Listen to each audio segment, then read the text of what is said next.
தமிழ்நாடு முதலமைச்சர் இன்றைக்கு சட்டமன்றத்தில் ஒரு 110 விதியின் கீழ் ஒரு அறிக்கையை வாசிச்சிருக்கிறாங்க. அதாவது மாநிலத்துக்கு முழு அதிகாரம் வேண்டும், சுயாட்சி வேண்டும் சொல்லியிருக்கிறாங்க. அதை ஏற்க இயலாது. மாநிலங்களுக்கு தனியாக சுயாட்சி முழு அதிகாரம் கொடுக்க முடியாது என்பதுதான் எங்களுடைய கருத்து, பாரதிய ஜனதா கட்சியுடைய கருத்து.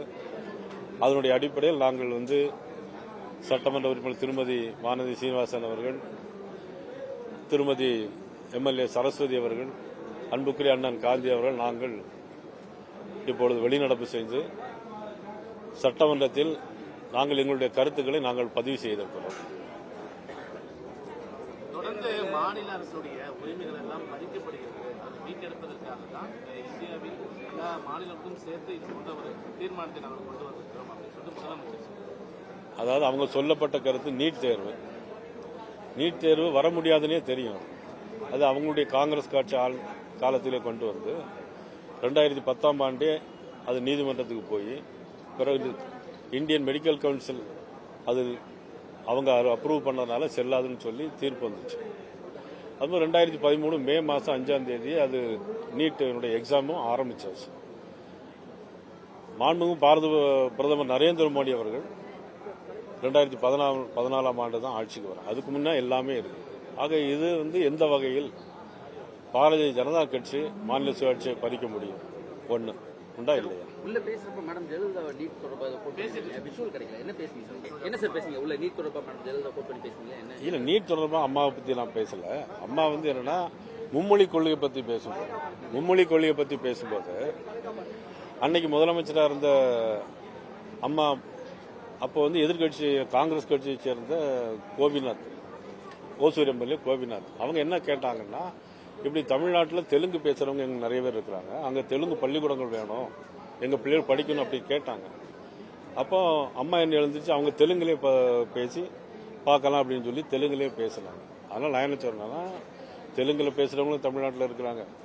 கன்னியாகுமரி மாவட்டத்தை தொட்டு கேரள மாநிலத்தை தொட்டு இருக்கிற கன்னியாகுமரி ஜில்லாலையும் நிறைய பேர் மலையாளம் பேசுறவங்க இருக்கிறாங்க.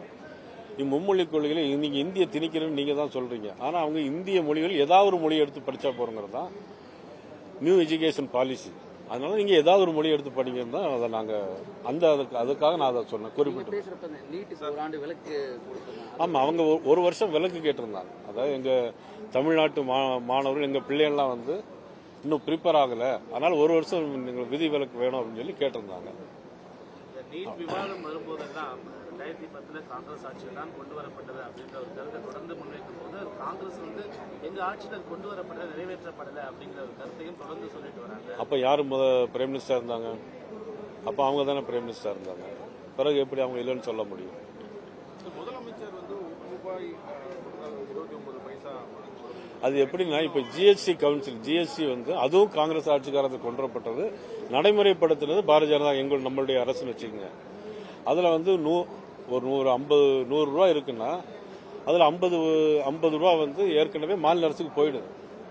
அப்புறம் இருக்கிறதுல 50ல 29% அவங்களுக்கு மறுபடியும் போயிடுது. அவங்க அதை மறைச்சிட்டு ₹1 29 பைசா தான் வருது அப்படின்னு சொல்லி சொல்றாங்க. சார், முதலமைச்சர் டாக்டர் அம்பேத்கர் கோட் பண்ணிட்டு மாநில அரசும் ஒன்றிய அரசும் ஒருத்தருக்கு ஒருத்தர் சப்பார்டினேட் கிடையாது, அவங்க அத்தாரிட்டி கோஆர்டினேட் பண்ணணும்னு சொல்லியிருக்காரு.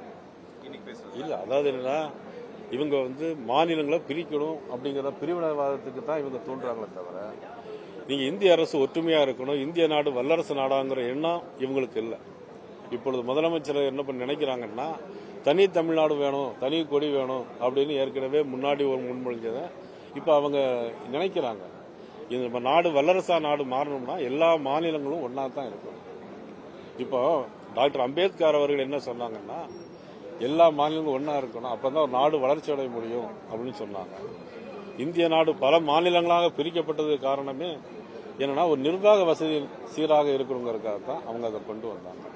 பட் இவங்க இன்னைக்கு ஆளுங்கட்சியா இருக்கிறதுனால, அதுவும் மட்டுமல்ல, இப்பொழுது இன்னும் ஓராண்டு தான் தேர்தலுக்கு இருக்கு. ஆக தேர்தலை முன்னிறுத்தி ஏதாவது ஒரு தீர்மானம் ஏதாவது கொண்டு வரணும்னு அவங்க நினைச்சிட்டு இருக்கிறாங்க. அது உண்மையிலேயே மக்களுக்கு விரோதமானது, இந்த தேசத்திற்கு விரோதமானது, வருங்கால நாட்டிற்கு நமக்கு அது மிக விரோதமான ஒரு செயல். அதனாலதான் மக்கள் இதை சிந்தித்து சீர்தூக்கி பார்த்து வரக்கூடிய தேர்தலில் அவங்க நிச்சயமா தேசிய ஜனநாயக கூட்டணி வாக்களிக்க வேண்டும் என்று இந்த நேரத்தில் நான் கேட்டுக்கொள்வதோடு, பெண்களை பற்றி மிக மிக அவதூறாக பேசிட்டு இருக்கிறாங்க அமைச்சர் பொன்முடி அவர்கள்.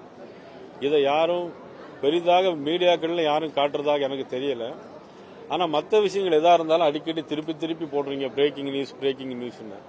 பட் இதையும் கொஞ்சம் அடிக்கடி நீங்க எல்லாம் போட்டீங்கன்னா, நம்ம எல்லாருக்கும் தாய் ஒரு பெண், நம்ம எல்லாருக்கும் இப்ப எல்லாருக்கும் அவங்க வீட்டில் ஒரு மகன் இருக்காருன்னா அவங்க பெண் தான் இருப்பாங்க.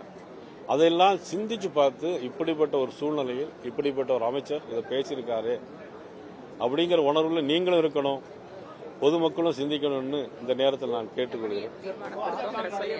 இதுல வந்து எங்களுடைய திருமதி வானதி சீனிவாசன் அவர்கள் நாங்கள் எல்லாரும் சேர்ந்து ஒரு கவன ஈர்ப்பு தீர்மானம் கொடுத்திருக்கோம். இன்னைக்கு தான் கொடுத்திருக்கோம்.